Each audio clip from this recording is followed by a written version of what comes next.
Recicle fazendo arte com ideias incríveis. Eu sou Kiko. Eu sou o Marlos. Eu sou o Rúlio. Essa é a Nakita. E esse é o recém-chegado Duskowski.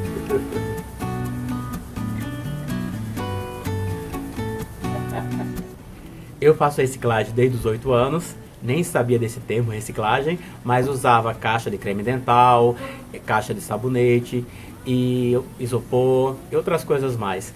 Fazia prédios, até cidade com pedaço de madeira, né, compensado, retirava as partes dele e fazia uma cidade no quintal de minha casa. Até que minha mãe um dia se machucou no posteamento, que eu colocava postes e com fio de cobre também. Aí eu tirei a posteamento, mas tinha a cidade toda no meu quintal, tudo feito de reciclagem.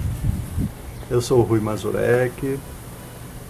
Se você não utiliza materiais recicláveis para artesanato, envie esse material para pontos onde eles possam ser reciclados.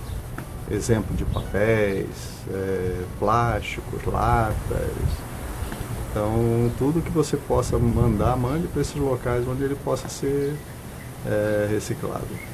Um dos materiais mais importantes que precisa ser reciclado é o óleo. Ele não pode ser jogado na natureza porque ele polui, né? Então ele é muito importante que as donas de casa aí façam o descarte desse óleo, né, utilizado, né, em locais onde ele possa ser reciclado.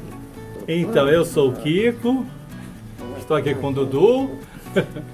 Eu sempre fiz reciclagem de papel, eles também, da mesma forma que o Marlos, não tinha esse pensamento focado na reciclagem, mas eu reciclava papéis para poder fazer brinquedos como barcos, helicópteros, pequenos aviões, e brincava muito com eles. Depois parti para o desenho e agora nós estamos no canal Recicle Fazendo Arte com ideias incríveis.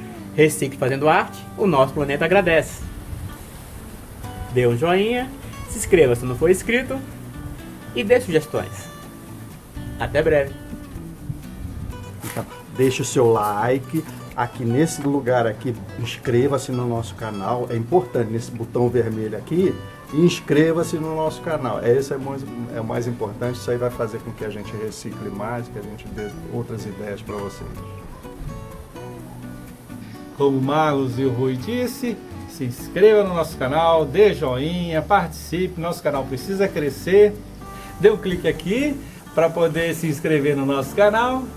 Faça seu comentário e participe. Isso tudo faz a gente crescer. E esse também vai crescer muito. Não é não, senhor Dudu?